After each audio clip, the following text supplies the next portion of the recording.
This is the Merdeka Tower, the second tallest building in the world.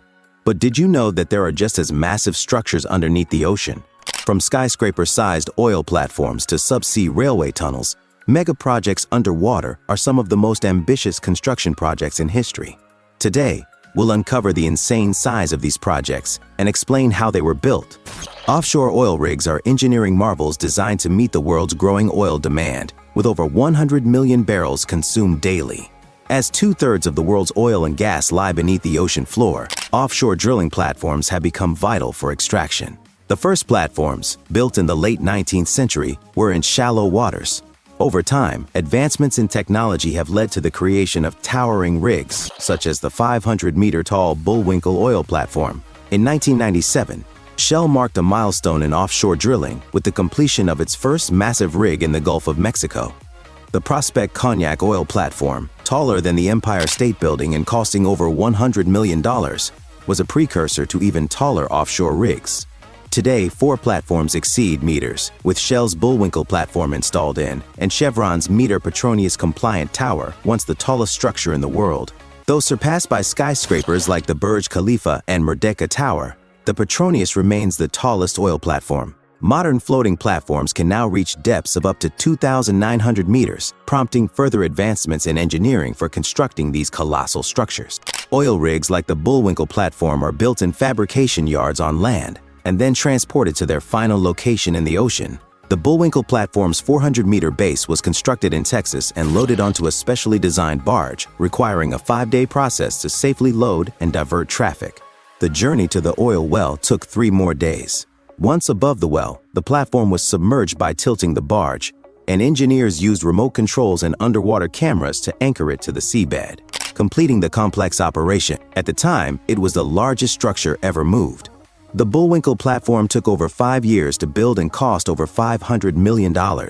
Its deck was constructed separately in Louisiana before being mounted atop the jacket. While the Troll platform surpassed Bullwinkle as the largest structure ever moved, Bullwinkle still holds the title of the tallest offshore fixed platform.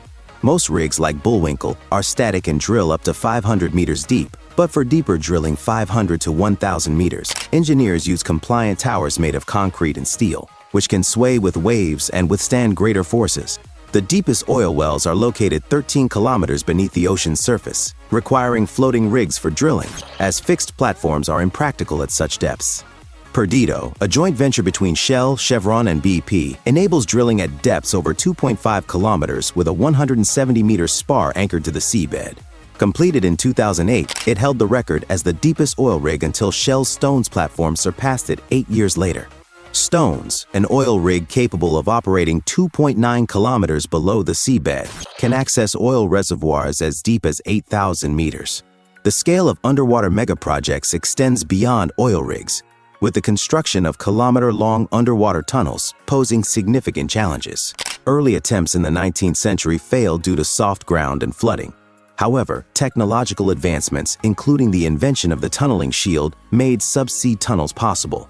The Thames Tunnel, completed in 1843, marked a milestone, and the development of tunnel boring machines has since enabled large-scale projects. The Channel Tunnel, the longest underwater tunnel in the world, stretches 50 kilometers connecting Britain and France. Completed in 1994, it is a remarkable engineering feat.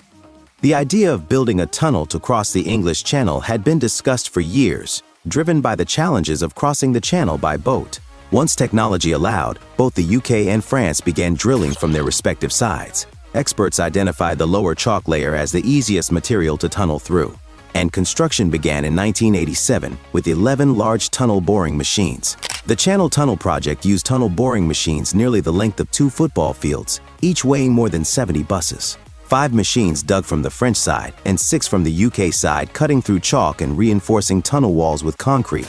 After 4 years, the 2 sides met in May 1991.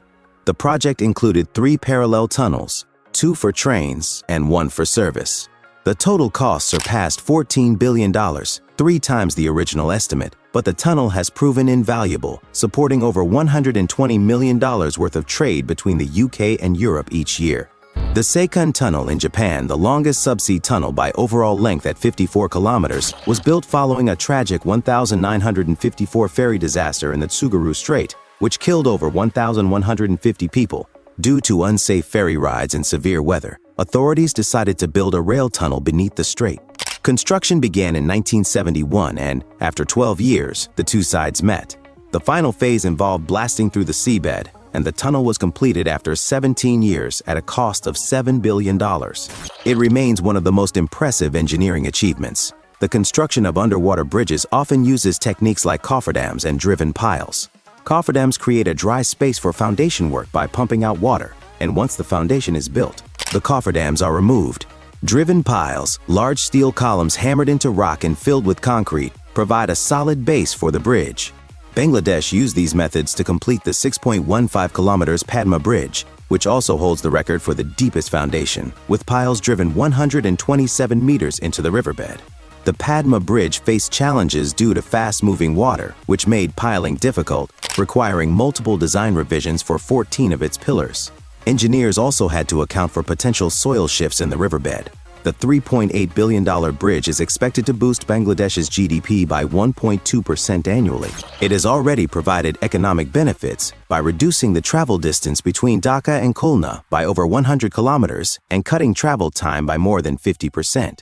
Which of these was the most difficult to build? Do you know other construction projects in the ocean that we should cover? Let us know in the comments below. Thank you for watching, and we'll see you in the next video.